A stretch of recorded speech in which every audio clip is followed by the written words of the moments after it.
లాపని కొట్టినారు సార్. మా ఆయన సార్ కోనయ్య సార్. ఏం జరిగింది ఆడ గునాది మా పెద్ద చిన్న బిడ్డ తలని తీసుకుని సారు ఈ పొద్దు క్లీన్ చేసి చేద్దాంట సారు. ఆ గునాది వేసుకుంటారు ఇంకా క్లీన్ చేద్దంటారు సారు. ఈ పిల్లలు కూడా ఉన్నారు.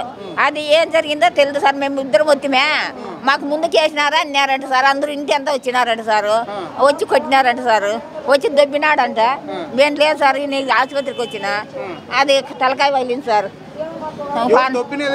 గంగాధర పెండ్లాము గంగాధర పార్నపల్లి గంగాధర ఉన్నాడు ఆడ. వాళ్ళ భార్య వాళ్ళ కొడుకు వాళ్ళ మామ వాళ్ళ బామర్ది వాళ్ళ బామర్ది పెండ్లాము సార్. అంతా ఇంటి అంతా సార్. మా సన్నబిడ్డ సార్. మా ఆయన పోయినాడు సార్. ఒక నన్నాడు కాదు కొడుకున కసి అయితే చాలా కసి సార్. కసి అయితే ఆ పెద్ద కొడుకు మీద కసి అన్న సమస్య నా చెల్లెలిది. అక్కడ సర్వే నెంబర్ 95/2లో 5.32 సెంట్లు స్థలం తీసుకుంది. అది ఈరోజు మేము క్లీనింగ్ చేస్తున్నాం. క్లీనింగ్ చేసి ఆ యొక్క హద్దులు ఏర్పరుస్తున్నాం. మా డాక్యుమెంట్ ప్రకారం ఇప్పుడు అక్కడ ఉన్నాయి. ఇప్పుడు మనం వెళ్దాము కొలుచుకుందాం. మా డాక్యుమెంట్ ప్రకారం మేము హద్దులు చేస్తూ ఉంటే పార్నపల్లి గంగాధర వాళ్ళ మామ వచ్చి అబ్జెక్షన్ చేశాడు. చేస్తే మీరు చూసుకోకండి పెద్దయ్య, మీరు చూసుకునేది ఉంటే అని చెప్పినాను. వెళ్ళిపోయారు. మళ్ళా పార్నపల్లి గంగాధర వాళ్ళ మామ బామర్ది ఇద్దరు వచ్చి మళ్ళీ అబ్జెక్షన్ చేశారు. అప్పుడు చెప్పాను. మూడోసారి పార్నపల్లి గంగాధర భార్య, పార్నపల్లి గంగాధర ఇద్దరు కొడుకులు, పార్నపల్లి గంగాధర మామ, పార్నపల్లి గంగాధర బామర్ది అందరూ వచ్చి మా మీదకి వచ్చారు. నేను కూడా కొంచెం తోసలాడుకున్న తర్వాత వచ్చి గంగాధర వచ్చి మా నాయన దొబ్బినాడు.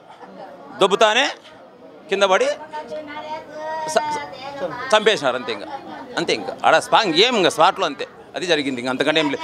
మేమేమి ఎవరు సొమ్ముకు మా నాయన 83 ఏళ్ళు ఉన్నాయి. మా నాయన పేరు రెడ్డివారి కోనయ్య. మా నాయన పేరు ఉండేది రాజానపల్లి పంచాయతీ నల్ల నరసింగయ్య కాలనీలో ఉన్నాడు. మా నాయనకు వచ్చేసి 2 కుమారులు మేము. నేను పెద్ద కుమారుని. మా చిన్న కుమారుడు రెడ్డివారి శివశంకర 4th రౌండ్లో కానిస్టేబుల్. మా పెద్దక్క 2 నాకు చెల్లెలు ఉన్నారు. ఇది మా చిన్న చెల్లెలు. ఆమె సమస్య ఏం లేదు. చిన్న చెల్లెలు కొనుక్కుంది. అది మేము రాళ్ళు నాటుకుంటున్నాం అంతే. అది సమస్య అంతే. అది ఇది అన్యాయంతో సాయం చేసిన ఆ పార్నపల్లి నారాయణ స్వామికి, గంగాధరికి, రామచంద్రకి ఆ సహాయాన్ని వాళ్ళు మర్చిపోయి ఇప్పుడుండే స్థలం కూడా 2.5 ఎకరా అప్పట్లో 5 లక్షలకు నేనే తీసిన. ఈ పొద్దు 10 కోట్ల ప్రాపర్టీ అయింది. దాంట్లో నాకు భాగం కూడా రావాలా. అయితే కొంచెం డాక్యుమెంట్ పొరపాటు వల్ల వాళ్ళు అది కూడా నాకు దౌర్జన్యంగా తీసుకున్నారు. అది కూడా కోర్టులో కేసు వేశారు. అది కాబట్టి వాళ్ళు అన్యాయంగా మా నాయన్ని చంపేశారు. వాళ్ళ ఇంటిని జేసీబీతో కూల్చడం గ్యారంటీ. అది మాత్రం వాళ్ళు అక్కడ మేము పోయే లోపల ఇంట్లో ఉంటే మాత్రం అది జరిగేది ఖచ్చితంగా జరుగుతుంది.